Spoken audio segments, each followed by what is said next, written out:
Welcome to Post Games, a podcast about how and why we love video games. I am your host, Chris Plant. Thank you so much for being here.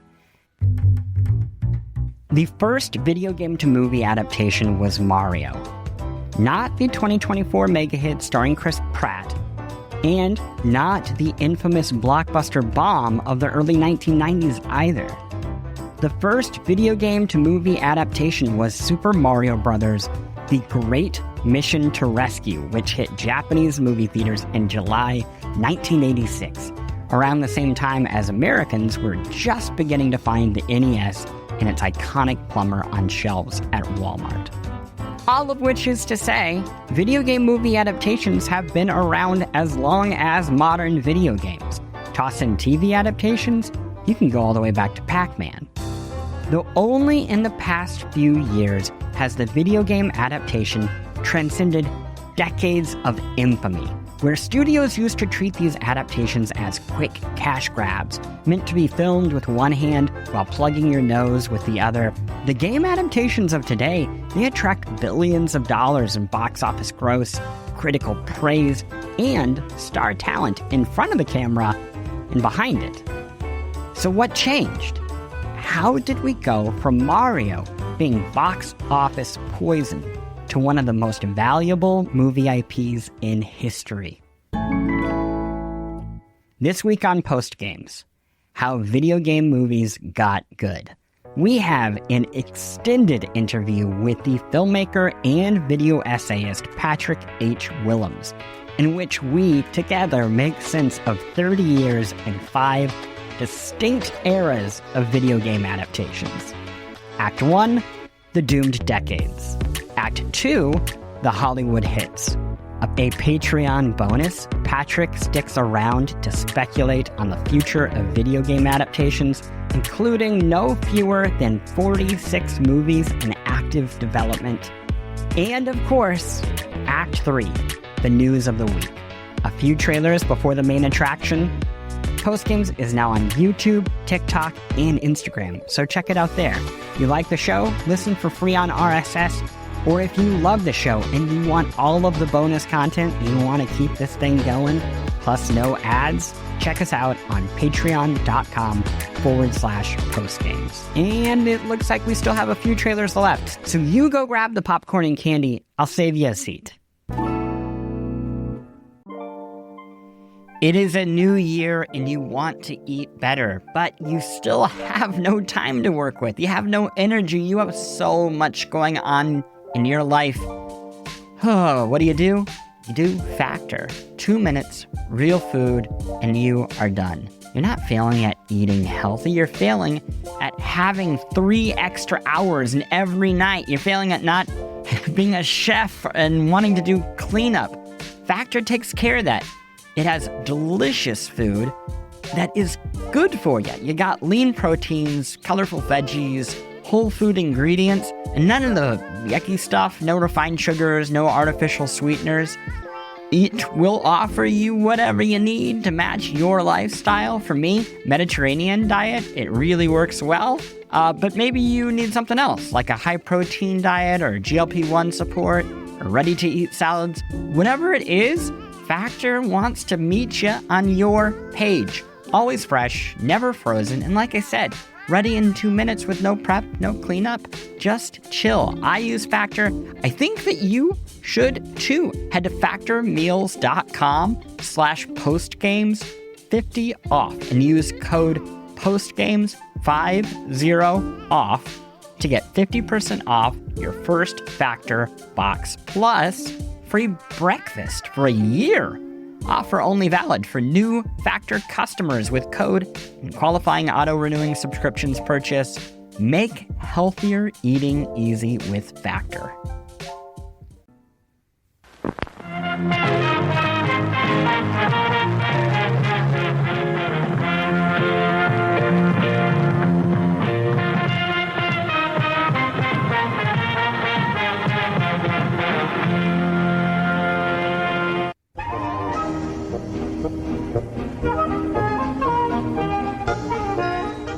Act 1, The Doomed Decades.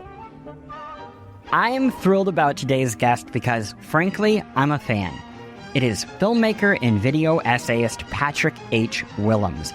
I first came across Patrick's work in the early 2010s when he and a troupe of actors, writers, and filmmakers would create these spot-on parodies of Breaking Bad and Batman and X-Men, the latter of which, I should note, they created in the style of Wes Anderson a full decade before AI would turn a great idea into an utterly soulless trend. Patrick parlayed the viral success of those parody videos into a YouTube channel where he, for years, has published film essays that are themselves treated like short films. They have sets, scripts, and even side stories. Their cinematography, their editing, their score, often subtly or when called for quite bluntly, match their topic. In a medium like the YouTube video essay, where the audience can sometimes mistake scrappy and low effort for, quote, true and authentic, Willems and his team take pride in making something that you'd find on a top-tier streaming service, the kind with gajillions of dollars, if only they bothered funding thoughtful film criticism.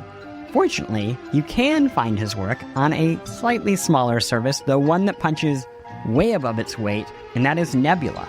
Anyway, alongside his film essays on YouTube and Nebula, Willems has directed films, including the feature-length Night of the Coconut and the upcoming short The Dinner Plan. On top of all of this, Patrick is an expert on video game movie adaptations, and of course that's why he's here. Last year, he published a video essay titled When the Faithful Adaptation is Actually Worse, and it is a must-watch. After, of course, you listen to this episode. We're going to condense 30 years of video games, and to help, I have divided video game adaptations into 5 discrete eras. So think of me as the automated car, and you as the tour guide who is pointing at the window, explaining what the hell that we're seeing. Before this, when I was looking through the list of every video game adaptation, or at least like film adaptations, and I was trying to think like, okay, how would I divide this into eras? And so I'm glad you have already gotten ahead and you've broken it up there. We'll start with the beginning, which I'm calling this the Zeitgeist era. And this is 1993 to 1999. And the Zeitgeist era includes the original movie adaptations, Super Mario Brothers, Double Dragon, Street Fighter, Mortal Kombat, Wing Commander. And first, does that seem like a good starting place for you? Yes. I was really wondering, would this first era carry over into the 2000s? But looking at it now, I think I know exactly why that is the cutoff point. And so I think this makes sense for the first era, because this is this thing where video games have now like become, especially with like the home consoles, they've just become such a major cultural thing. But also the games being adapted are, I would say in general, pretty simple on a narrative level. And where the movies basically have to add a lot of material, like story material, character material, because the games are providing so little. And I think Super Mario Brothers, the Rocky Morton, Annabelle Jankel film, is the ultimate example of this. They just back then did not care about fans wanting faithful adaptations. They're just like, whatever. This silly game, it's like a starting point or whatever, but like, who cares if the film like barely resembles the source material, because the source material is pretty stupid. And while now it's obvious, and we'll get into this in a minute, now like fidelity to the source material is like paramount. Now it's like we must please the fans. And back then it's, yeah, whatever. It's just a bunch of like boys. Like, who really cares? I was one of those boys, and I was grumpy-ish. I liked the Mario Brothers movie as a kid. But it's funny looking back on it because, yeah, the source material is 2 or 3 bullet points that could be written on the side of an arcade cabinet to get a drunk person to play. And like that there was ever a sense of loyalty to that text it's an incredible thing. But you mentioned the directors of the Mario Brothers movie. Can you paint a bit of a picture of 1993 and what Hollywood is like, and why a studio says, let's turn Mario into a movie? The Mario Brothers movie is such a bizarre thing because it originated with the director Roland Joffe, who had made like The Killing Fields and The Mission. He got the rights to it and produced the movie. But you just think, why would this guy who makes very serious films about very serious subject matters, and anything, his movies are too serious. His movies are largely, like, I think, kind of dull because they're so self-serious. I'm like, why did this guy decide he was the one to shepherd Mario to the big screen? But I think a lot of this era, it's like, I think one of the major pivot points in like Western cinema is Tim Burton's Batman in 1989. Obviously, there had been IP adaptations before that. You know, there was like Robert Altman's Popeye and stuff like that. But Batman was such a cultural phenomenon, just such a massive blockbuster. It was the biggest film of that year that I do think that, like, truly, like Western cinema, you can look at it as like pre and post Batman. And that's the thing of like, okay, this is a property that was, as much as it has a massive adult audience, was originally conceived for children and has huge appeal for children. And what if we took that property that has a huge built-in younger audience and pumped a ton of money into it and made it this cultural event? And that is still what happens every month to this day. Batman happens, and then, video games have become a major thing. And so I think the studios logically looked at this and said, like, oh, here's another thing with a massive younger audience. We might as well jump on that. You described this playbook, and what's so strange looking back on this list of all of the game adaptations is I was sure that there were dead periods of, oh, we all took a break, and then we came back to this idea. And you're right. People have quite literally been running this playbook nonstop since Mario. There is no off year, basically. Yeah. It's strange. Okay, so you mentioned the idea of creating a faithful adaptation to appease fans or to appeal to fans. To lay a little bit more foundation, what do you mean when you call an adaptation unfaithful to its original work? I mean, that is potentially a very big question when it comes down to, like, is it a matter of recreating the experience of playing the game, but in a non-interactive medium? Is it about just sticking to the story? I think in terms of like how most viewers or fans would look at, like, is this faithful or is it not? I think a lot of it comes down to, is the general narrative similar or pretty close to the original one? And then I think a big part of it is the iconography. Do the characters look like the characters? Does the world look like the world? And that's where you look at, like, Super Mario Brothers. Nothing looks like what it does in the game, other than, like, okay, Bob Hoskins has a mustache, and then in the third act he dresses in like red and blue and has overalls on, but like nothing there looks like the game. The world of it bears zero resemblance to the game at all. But then you look at Paul W.S. Anderson's Mortal Kombat in 1995, and immediately there you can tell, okay, Paul W.S. Anderson, and a filmmaker that I'm not crazy about generally, but this is my favorite thing he's ever made. And part of that has to do with the fact that, like, I just loved this movie when I was like in second grade and watched it endlessly, so I have a lot of nostalgia for it. But the Mortal Kombat movie from 1995, that I think is a very faithful adaptation. And a big part of it is just the characters look like the characters. You know, in the game, Scorpion and Sub-Zero have these very specific colored ninja costumes, and then there they are in the movie dressed the same way. Goro is there with his 4 arms. Like the special moves, Scorpion's spear move, it's there. So it's like they looked at the game, made a list of what are all the things that people like in these, and let's put them all in the movie. It feels like it was made by a fan of the game, or games. I think there were like at least a couple Mortal Kombat games out by 95.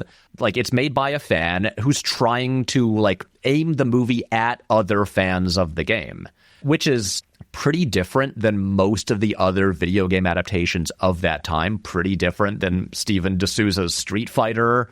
I mean, honestly, considering Paul W.S. Anderson is going to make a lot more video game movies starting in a few years in the next era, his follow-up ones are not as faithful to the source material as that Mortal Kombat is. Yeah, you're right. We will be getting much deeper into the Paul W.S. Anderson canon in just a moment. But before we wrap up the Zeitgeist era, what happens with the other video game adaptations following Mario? Because Mario is a bomb, and yet you mentioned Steven D'Souza's Street Fighter, Paul W.S. Anderson's Mortal Kombat, Wing Commander, Double Dragon.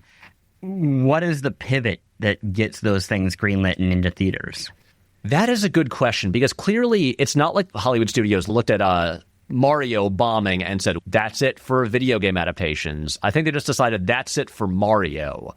But this is, I mean, this is the whole weird thing about video game adaptations, because I feel like right now, sorry to skip to like a much later era. Please.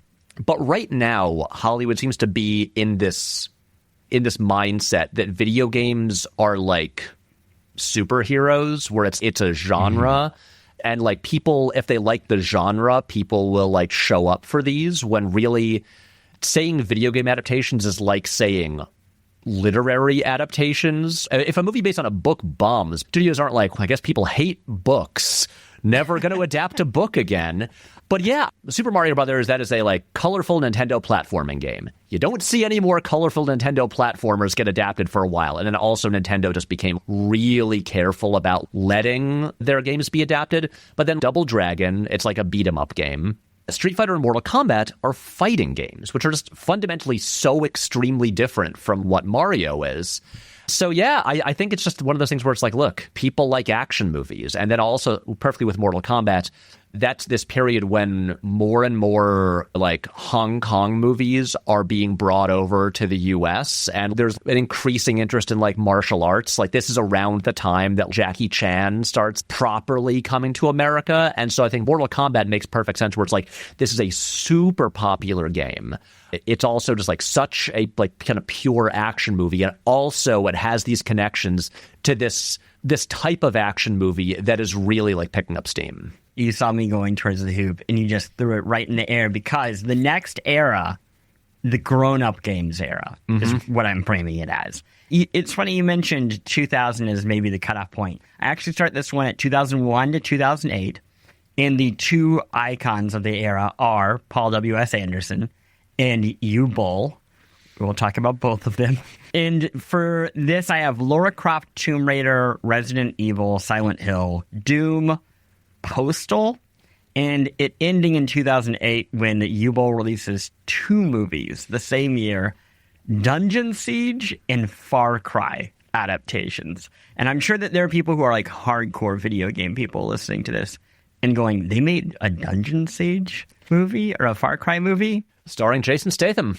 Can you tell people, like, who is Paul W.S. Anderson as a person? I mean, Paul W.S. Anderson, it is kind of funny because he's this British filmmaker who he kind of broke out with a kind of like lower budget but like stylish kind of action-y movie in the early 90s, I believe, called Shopping, that actually was like the movie that launched Jude Law. I feel like everyone forgets that Paul W.S. Anderson really kicked off Jude Law's career. A star maker is what they say about Paul W.S. Anderson. But it was a classic thing, because I feel like a really key thing about this like first era of video game adaptations is that they were not putting A-list talent on them. The directors, they were like Rocky Morton and Annabelle Jankel. They were kind of like interesting visual stylists who had like worked on like Max Headroom.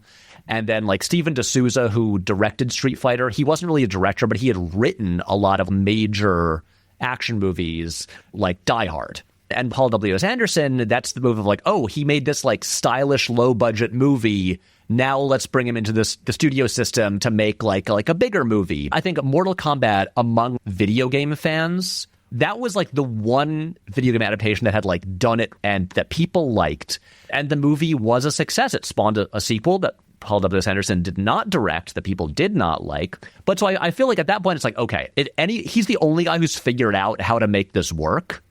So then he has a bit more clout and a bit more power. And then also he, I can't remember exactly when they got together, but then you've got the fascinating relationship with him and Mila Jovovich, where she, they're married and she just stars in all of his movies for the next 30 years. Paul W.S. Anderson's movies, for me, have grown as maybe not a cinematic experience, but as kind of a Richard Linklater's Boyhood of Mila Jovovich's career, because you really can watch in this. I don't know how to say this without sounding gross and perverted. The way he films his wife changes. Mm-hmm. And it is fascinating the way the camera works in Resident Evil 1 and 2 versus, again, jumping ahead, the Monster Hunter series. Right. And there's a respect that I would say comes to it that is fascinating. Okay, so thank you for explaining Paul W.S. Anderson. Now something less appealing, U-Bowl. This, I feel like, is the other side, right? You can't have one without the other. Who is U-Bowl? What role does he play in this big thing? U-Bowl, who's one of these guys who, I don't know if anyone but him fully knows how to pronounce his name. I believe he's German. I don't know if it's I've heard ooey. Anyway, he's this fascinating figure where he's really prolific. He's made so many movies and specifically so many video game adaptations. And yet, consistently, his movies are not released by major studios. Despite having actual, name actors in them, they don't make money. And they are reviled by critics and audiences. It's fascinating. If you look down at, not to be Rotten Tomatoes is the ultimate arbiter of what is good or not. Sure. But it is, it's a good way to just get a sense of how people reacted to a thing. And U-Ball's movies have consistently single-digit Rotten Tomatoes scores. We're talking House of the Dead, 3%. Alone in the Dark, 1%. Blood Rain, 4%. Let's keep going. Postal, 9%. The best yet.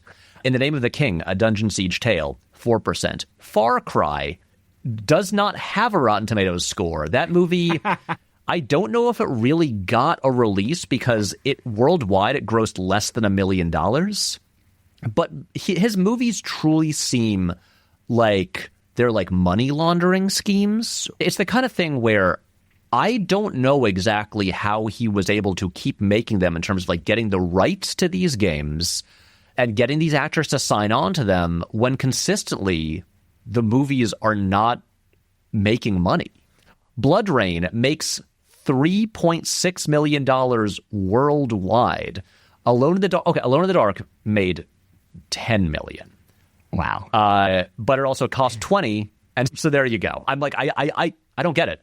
There's a Roger Corman nature, and maybe that's actually too kind to the way he shoots, but for example, in 2011, he released 4 movies. 3 of them are Nazi movies. One is called Blood Rain, The Third Reich, which, okay, I get what you're doing. The next one is called Blubberella, which, did you see Blubberella? No, but I do. I just simply recall when it came out. Yes, according to Wikipedia, the plot is about an obese damper superhero set in German-occupied Europe. And then he also made Auschwitz, the movie, that year. The movie? Fortunately, it doesn't actually have that colon. It's just Auschwitz. I wish. You hear that 3 movies like that in 1 year, all a variety of different types of genre. That sure sounds like you're reusing sets and materials. It does. And then obviously with U-Ball, there's the legendary story of because his movies got such bad reviews when he challenged critics to fight him in a boxing ring, where the critics assumed this would be a funny joke. And then it turned out U-Ball has actually trained as a boxer for years, and he beat the shit out of a bunch of movie critics, which is weird and both morally questionable, funny as well. He's just this really weird figure that I do think, I mean, not that there were necessarily a lot of like great video game adaptations happening at the time, but it really seems like it was like his mission to just tank the reputation of this type of movie by making so many of them and having them be movies that were just so truly hated. Yeah, and he seemed to genuinely hate video games. Yeah. Which is interesting in your theory of the tanking. On that, before we leave this era, some of these movies have since been reclaimed as camp. Are there any from this period that you would actually recommend, that you would put your stamp on? I mean, okay, this is really where Paul W.S. Anderson kicks off the Resident Evil franchise in 2002, which runs for many years. And he, even if he doesn't direct everyone himself, he is the mastermind of the series. He like doesn't direct 2 and 3, but I think writes them and then returns to make 4 and 5. And I think there's a 6th. I've seen them all, but my memory of them is hazy. They blur together. But they're also, that's a weird one because the Resident Evil games, at least like the initial ones, they're like survival horror games. It's like you are a cop walking through a house and it's really dark and a zombie will pop out and it's scary. And it is interesting to me how Mortal Kombat is, I think, so faithful to like the spirit and look and narrative of the games. And the Resident Evil games lean so much more into sci-fi action than horror.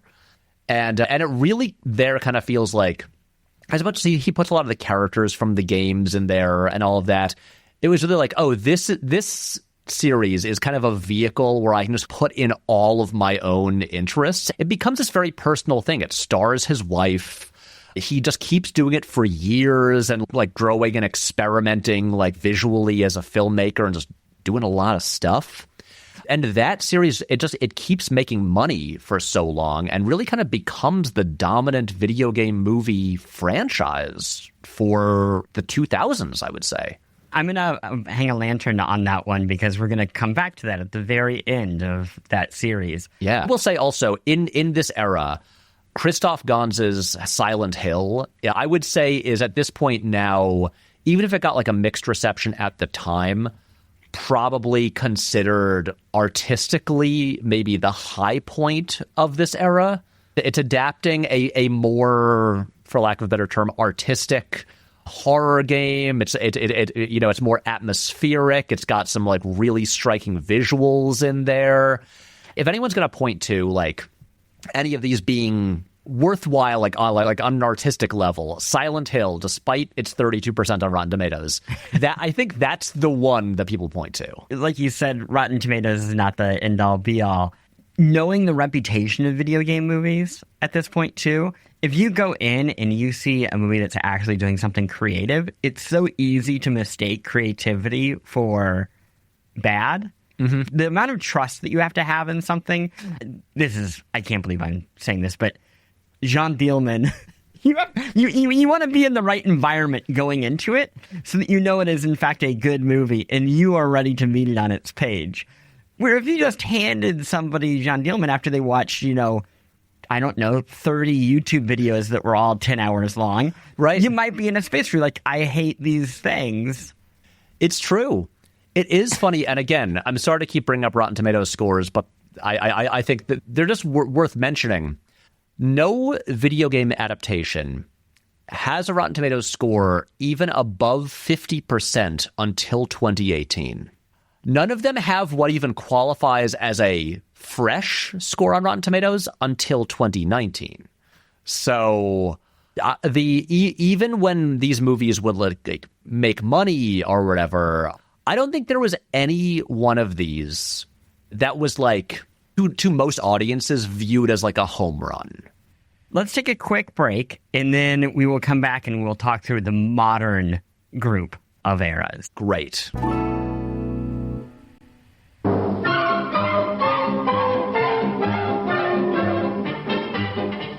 We promise to satisfy your hunger, your thirst, your sweet tooth.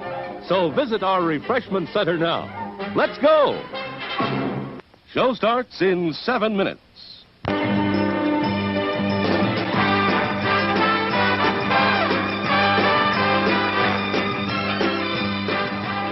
we are back. We have 3 eras left, but they're all of a piece, because I think this is when we start building towards this moment. The next one I've got for you is the botched blockbuster era. This is 2010 to 2016, and it's Prince of Persia: The Sands of Time, Need for Speed, Warcraft, and Assassin's Creed in 2016. What the hell is going on here, and how is this money getting pushed into video games? I think this is a really smart grouping for this era that you've got here.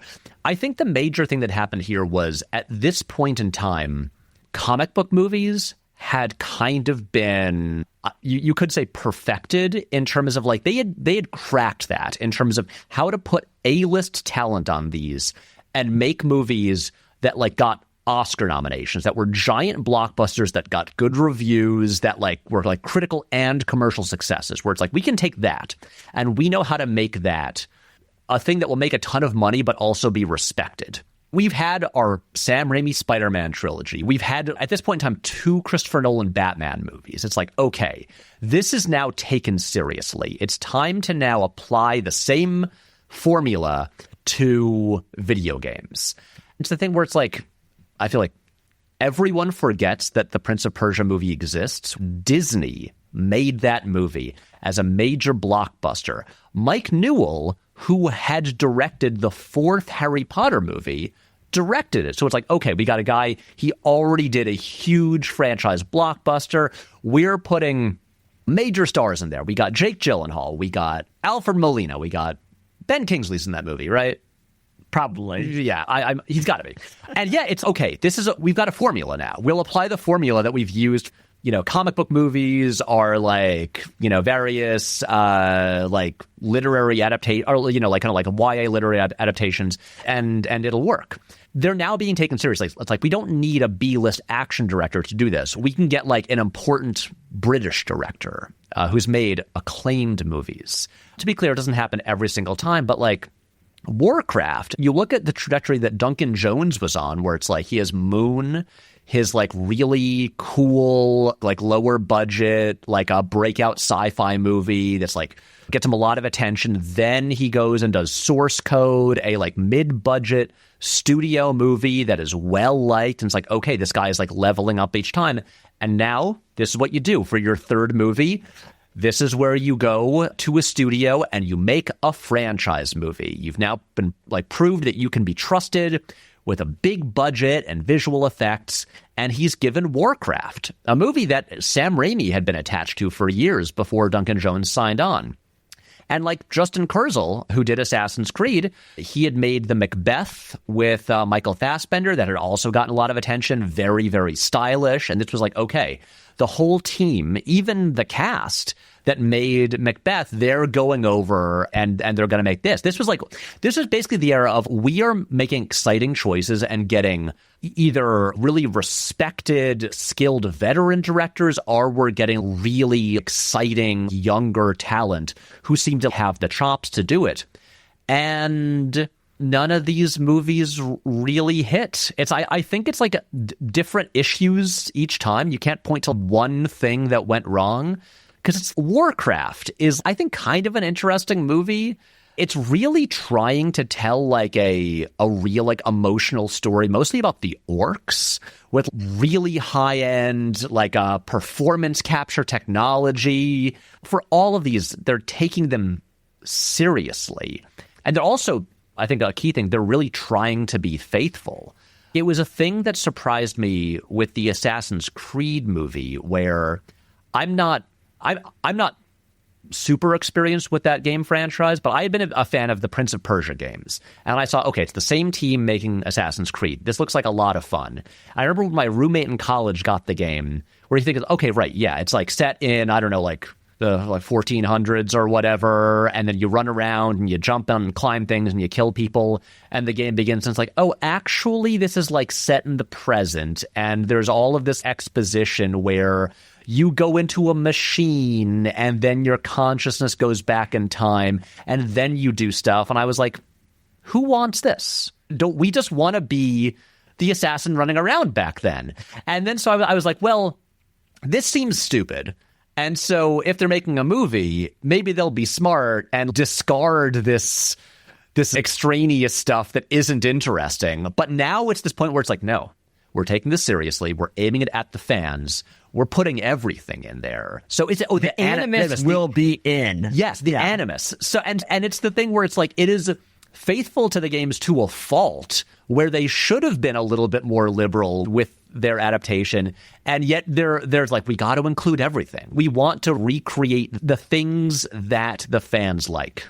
Before we leave this era, because again, these three are bunched together. They're all doing a version of the same thing. But before we leave this one, can you tell listeners a little bit about the difference between the knowing versus the unknowing audience? Because I think it's going to be relevant for the rest of the show.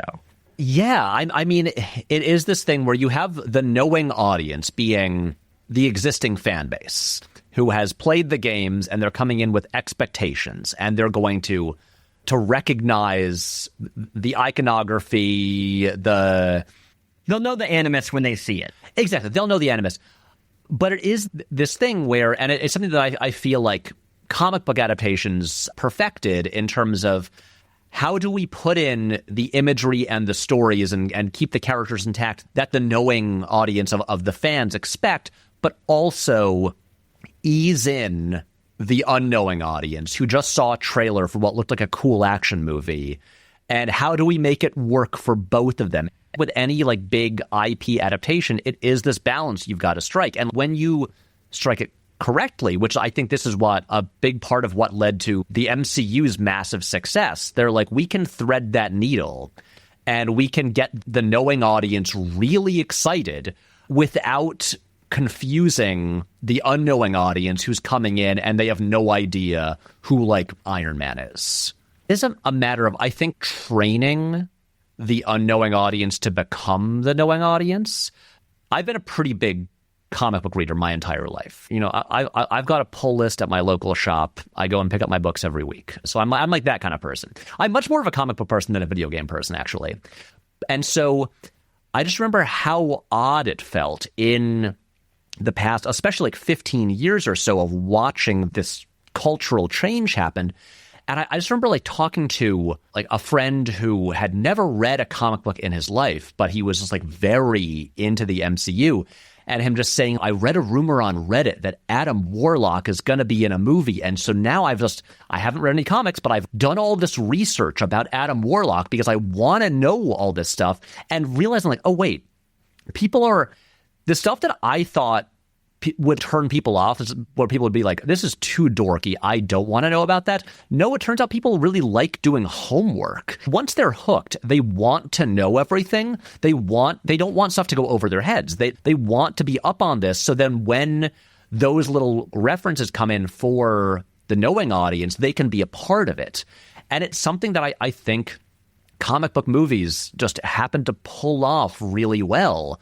And also it does help that comic books are so serialized that, okay, there's like lots of these you can like, and it's when we say comic book movies, we mostly mean superhero movies, which is one genre. And so there's like a commonality between all of these, while these video game movies, it's, yeah, okay, so like Warcraft and Assassin's Creed don't really have anything in common. The next era I don't have a great name for it. I'm calling it the profitable era, or the passable era, or the era of fine.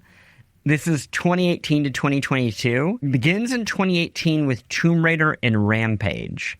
And then we get Detective Pikachu, Sonic the Hedgehog 1, Werewolves Within, and Uncharted. I'm so curious, what changed about video game movie adaptations between all the stuff we just talked about in these films, which are both critically okay and financially fine? That is a really good question. Because, yeah, this is the point when finally video game movies achieve a passing Rotten Tomatoes score. I'm so happy for them. Which one is it? Detective Pikachu is the first one. That I believe Rotten Tomatoes cutoff point is 60% or higher is fresh. And Detective Pikachu is the first one that does it. That's nuts. Yeah. It is this funny thing where I'm going to be honest with you. I have not seen the Prince of Persia movie. So I cannot tell you what they did wrong other than maybe don't cast Jake Gyllenhaal as a titular Prince of Persia. But that is not the reason the movie failed and was not well liked. What does strike me about this era is that it feels like the previous era was aiming for a level of importance that this era seemed to stop quite aiming for. Assassin's Creed, obviously, very serious movie. Warcraft, it wants to be like a Lord of the Rings. It wants to be this massive fantasy epic. And then Tomb Raider is mostly content to be like, we want to be like a pretty solid action movie. It was released in March, not the height of the summer. And, you know, Rampage, it's like, I don't know, it's a Dwayne Johnson movie. It's a movie where, you know, where big meets bigger. It takes the game Rampage and then conforms it to like The Rock's kind of like self-aware, like a, you know, guy in a gray shirt movie where I'm lovable and here's my animal friend and I know this is a little bit silly. And then Detective Pikachu, like that Detective Pikachu, I think was like the really funny one where I just remember like film Twitter during the era that this was coming out when people are just like, oh my God, they shot it on film? Oh my God. And John Matheson, the guy who shot like Gladiator, is shooting it. And it managed to strike this balance of like not taking itself too seriously. It knows it's a movie where Pikachu wears a little hat, but also they're putting the Pokemon on screen and it's the exact designs that everyone is familiar with, but just now with like some texture. And so if you have any affinity for Pokemon from any point in your life, you can't help but kind of perk up when you see like a Snorlax on the street and be like, oh, there it is. And he looks like he should. But then also it's like better made than it needs to be. And then you've got like Sonic the Hedgehog, which is like, sure, it's a movie where James Marsden hangs out with a CGI talking animal and they like drive around or whatever. It does not have super lofty goals. It came out in February. It's not trying to be a giant summer blockbuster. I feel like it's its own conversation about the fan backlash to the original Sonic design and then straight up like spending millions of dollars to change the movie before it comes out to appeal to the fans. That is its own thing. But like there you have Sonic like looking and acting just like he does in the games. So the fans can do the Leo point and be like, there it is. There's the thing I recognize. I'm getting my dopamine hits. And also, even though it's not set in the world of the games, it's like Sonic leaves that world and comes to our world. So there's enough familiarity to please the fans. It's also a talking CGI character movie that kids inherently like, that even like kids unfamiliar with the Sonic games, they're just going to be drawn in by that. And I think throughout these, you have like interesting deployment of movie stars where like Detective Pikachu, it's like it has Ryan Reynolds, who's like a big A-list movie star. He's the voice of Pikachu, which is weird, but like you've got a movie star there. Sonic the Hedgehog, you've got Jim Carrey doing the closest thing to a 90s Jim Carrey performance in like 20 years. And he's there. He's not the lead, but he's there.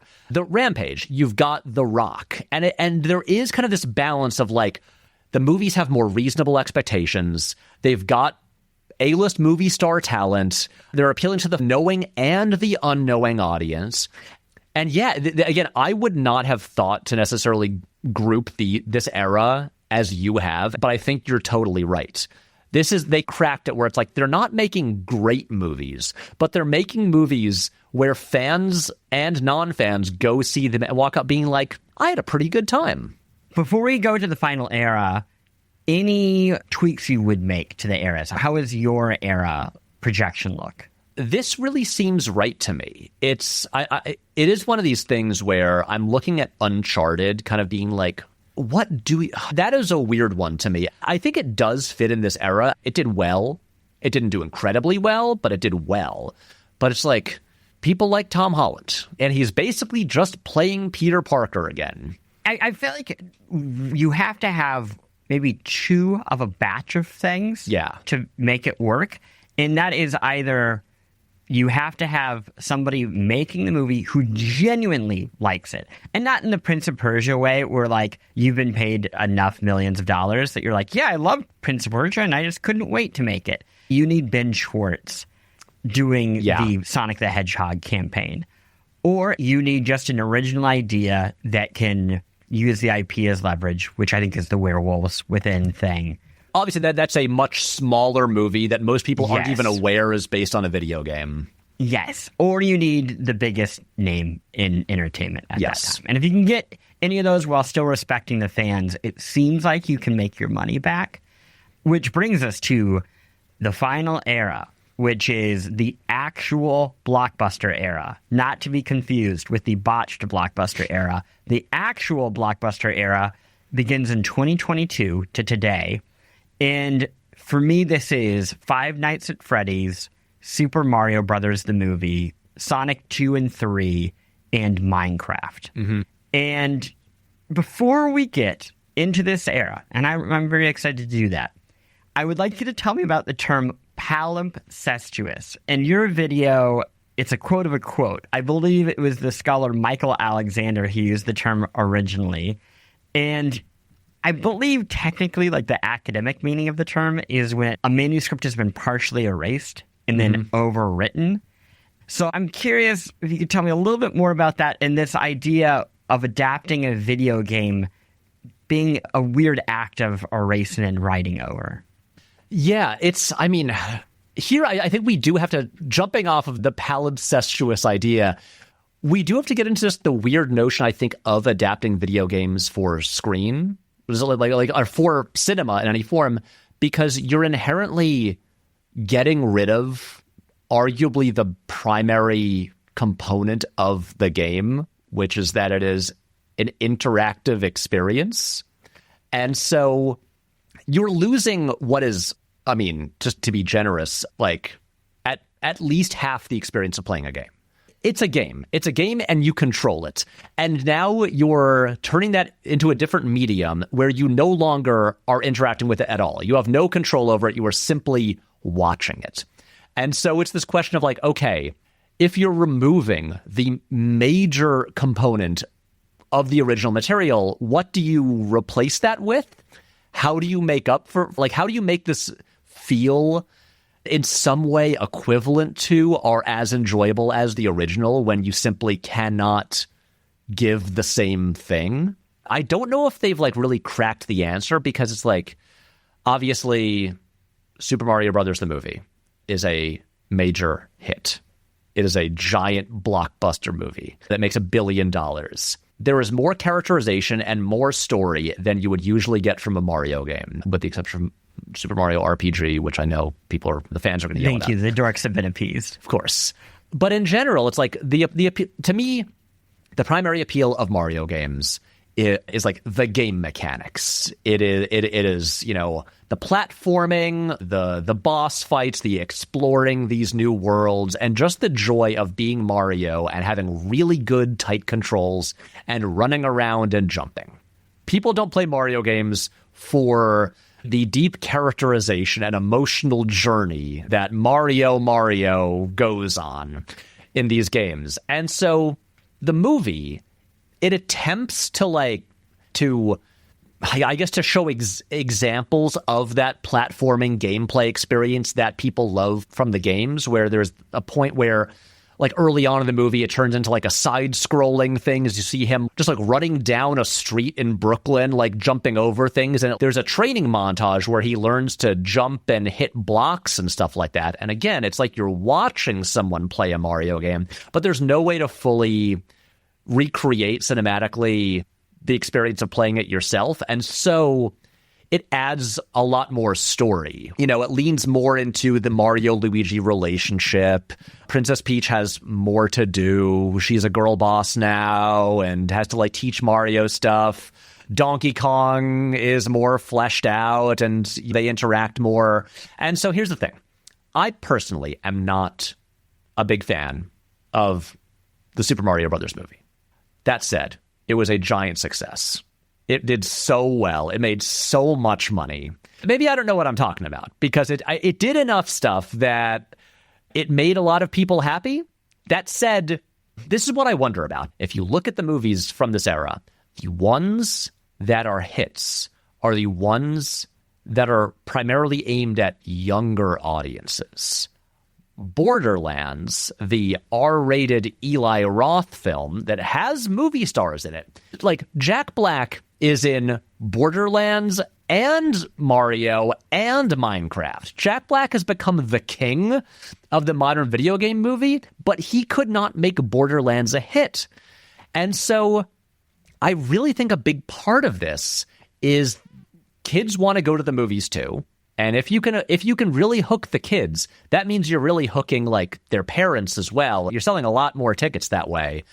But it's that like the Sonic movies have done increasingly well with each one. And as much as there are plenty of millennials who are like, I played Sonic a lot as a kid on my Sega Genesis, I'm going to go see the Sonic movie. It's mostly kids and families. Minecraft was like obviously there were all of the reports about how it like got memified and became this thing. It became this like interactive experience where, like Chicken Jockey and all that stuff.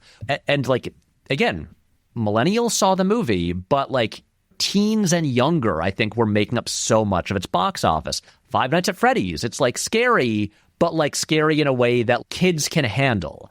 And so that was like biggest with kids.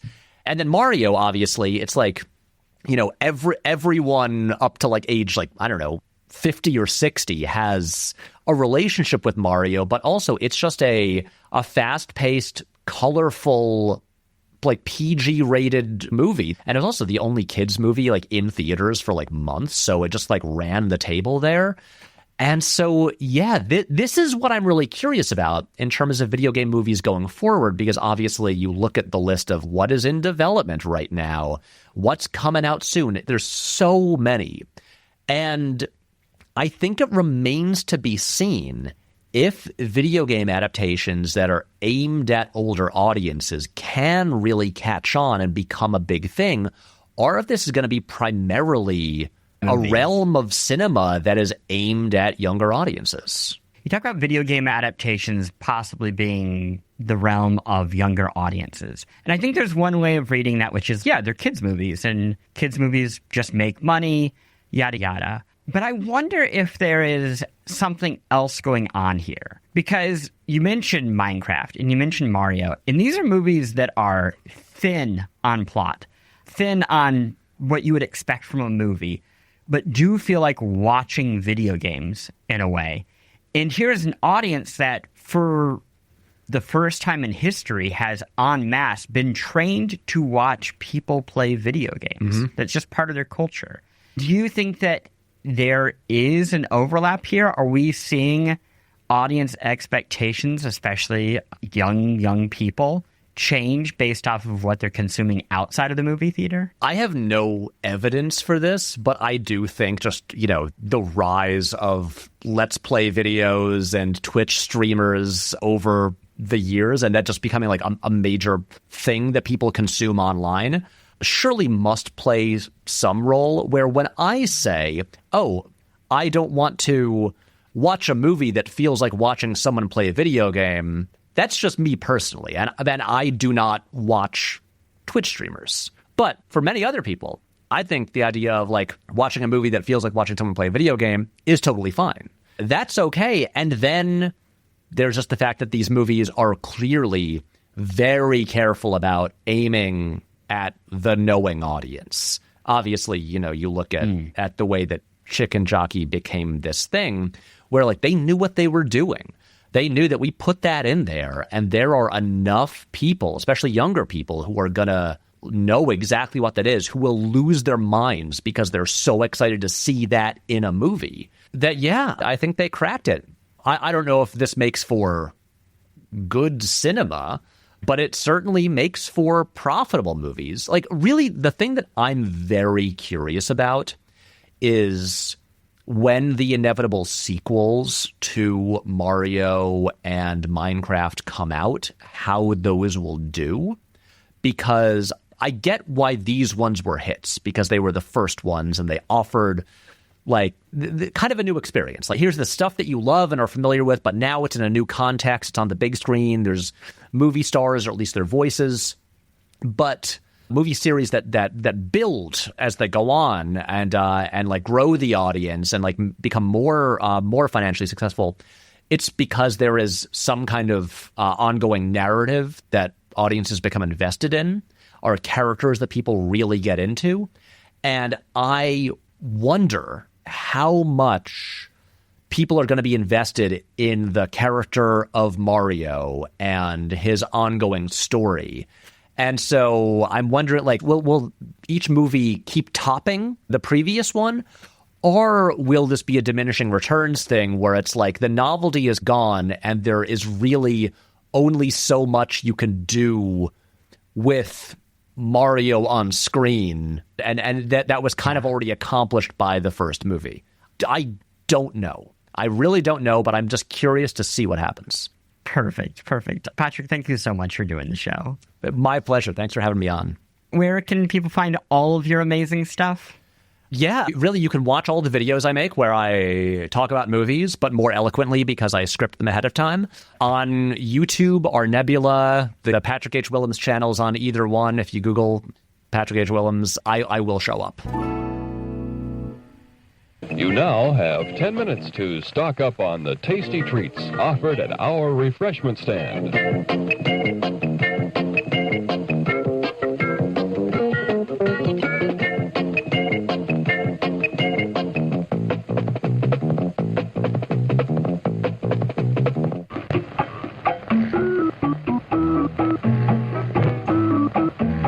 Up next on Post Games, Patreon subscribers, Patrick agreed to hang around and talk at length about the future of video game adaptations, of which there are over 40 in development. We also talked about what it means when people say a movie feels like a video game, usually derisively. Like I said, great conversation. For everybody else, don't worry, there's still more show. We have the news of the week. So let's get to it. Act 3, the news of the week. One of the most anticipated video games ever has a release date. Fans won't need to wait long to play Silksong, the sequel to beloved Metroidvania Hollow Knight. After nearly 7 years of development, the game will be available on September 4th. That is just 2 weeks away. What took so long?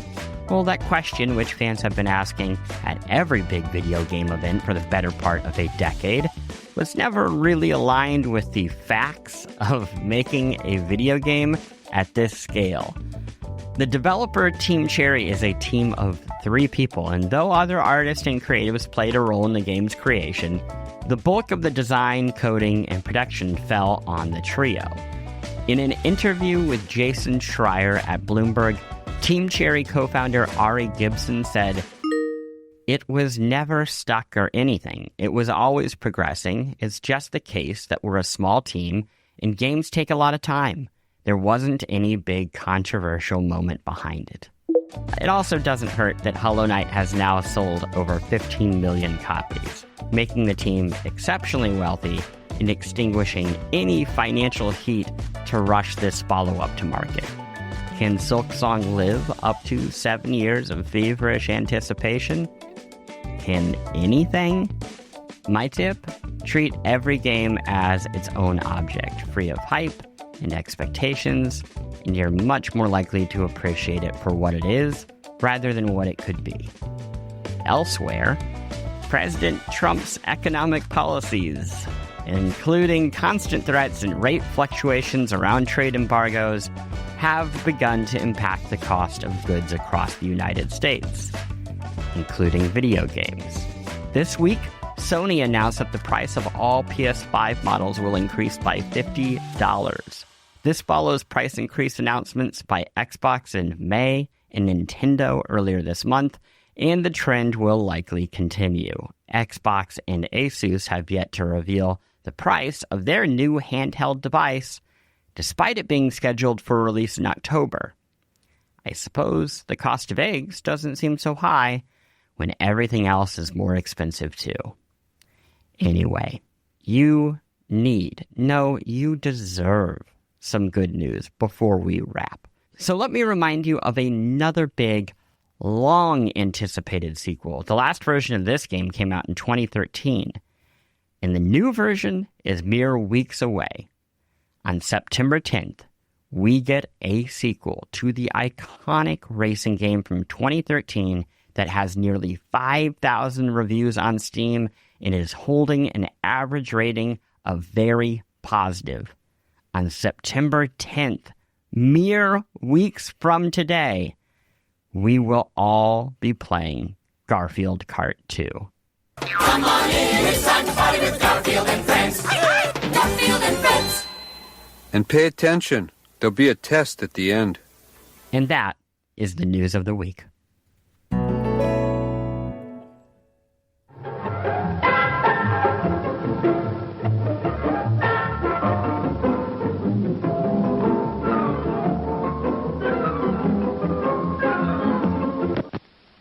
And now, on with the show. Cut! That is a wrap on video game movies. Next week, flip adaptations on their head. How a video game recreates cable TV. My guest, writer, journalist, game designer, and literal rock star, Claire Evans, stops by post games. The lead singer of Yacht talks about her work on Blippo Plus, a game that channels Pee-wee's Playhouse, public access TV, and the forgotten full-motion video games of the 1990s. It is a long rip of a conversation about how we make DIY art in 2025, why it is so hard to preserve the current stuff we love, and so much more. But for now, I begin my farewell. Post-game supporters get the show and the newsletter early on Fridays at 5 p.m. Eastern. They get extra acts and bonus materials. This week, Patreon listeners got an extended conversation with guest Patrick Willems about the future of video game adaptations. And each month, they get a video in my ongoing series, Video Game Journalism 101. Except this month, when you'll get something new and special and cool. I'm making an audiobook version of the history of the Street Fighter movie. You know, staying on theme. One last thing you might love about the Patreon, no ads on anything. Subscribe to the Patreon at patreon.com/postgames. Subscribe to the newsletter for free at post.games. Post Games logo by James Barham, theme by Mark Sparling, and a special thank you to this week's guest, Patrick H. Willems. And hey, if you like the show, please share it with a friend or leave a review. It goes a long way to making this my full-time job for the indefinite future. And that would be my Hollywood ending. Anyway, thank you so much for listening. I'll see you next week.